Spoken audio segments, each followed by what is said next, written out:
So, probably the question I get asked more than any other question is what I think about exclusive deals versus non exclusive deals.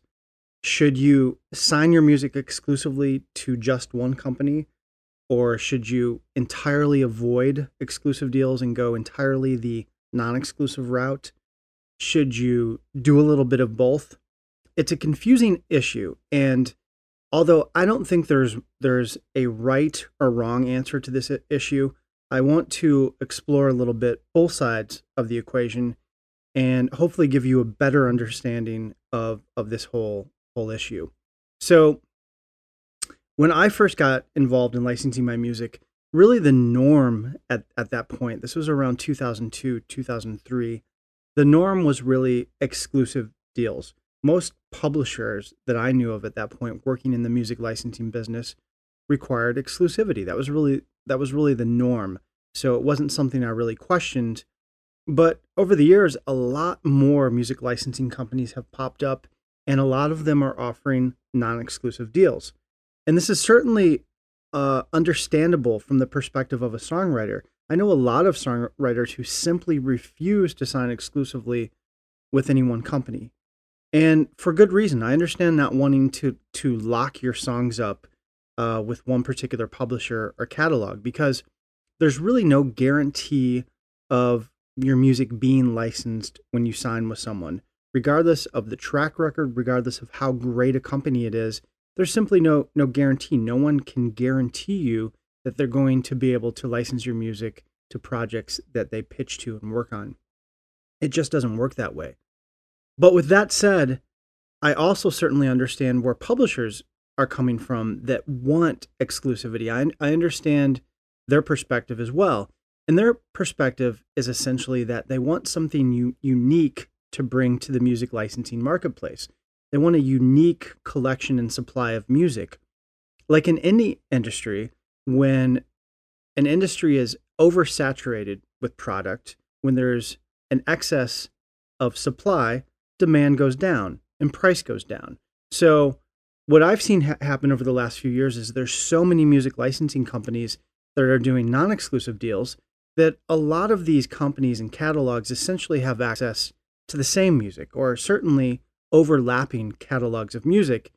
And from the supervisor perspective, from the perspective of a music supervisor, if you're being pitched, in some cases, supervisors are getting the same song with a different title 2, 3, 4 times.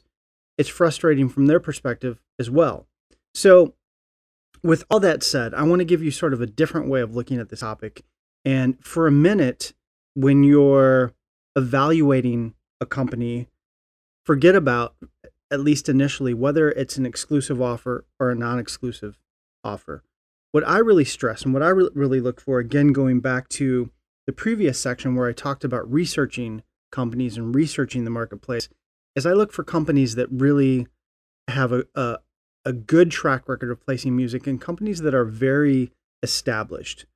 And it's a big factor for me. So if I'm presented with an exclusive contract from a company like this, I'm very open to it. Doesn't mean that I'll necessarily sign exclusively, but if I think by going exclusive with a really good company with a really good track record, if I think by going exclusive that will increase my chances of those songs being licensed, then I'll go with that deal. But what I think a good approach in general is to this issue is to do a little bit of both, ultimately. If you're writing and recording a lot of music, if your catalog is fairly large, you have a little more flexibility. You have room to work with. So I would suggest, if you are coming across companies that are established, that require exclusivity, maybe signing some of your songs with a company like that. Maybe if you have 100 tracks in your catalog, sign 10 or 20 with an exclusive company. If it's a really good established company who is enthusiastic about your music. And then maybe strategically take the rest of your catalog and distribute those tracks amongst 5 or 6 non-exclusive catalogs. But what you don't want to do, regardless of what route you go, is you don't want to indiscriminately and randomly sign your music with dozens of different companies. This really dilutes the value of music in general, and I think it dilutes the value of your music as well. I think going forward in the music licensing business in the next few years, we're going to see a shift. I think we're already seeing a shift back towards exclusivity, or at least deals that limit the number of places and the types of places you can sign your music to. I just got an email from one of the companies that I work with yesterday, talking about a new deal this particular company had with a very prominent ad agency. They're going to be supplying a lot of music to this particular ad agency, but there were a number of restrictions for writers in working potentially with that ad agency, and their music can't be in royalty-free libraries, for example, and libraries that sell music very cheaply. So the whole point of this is really be careful about who you sign with. I would be open to exclusive deals. I understand as a songwriter where you might be coming from if you're reluctant to do so. But again, I would look more at the issue of who is the company, what is their track record, and what are the odds of your songs actually being licensed through them, regardless of whether or not it's exclusive or non-exclusive.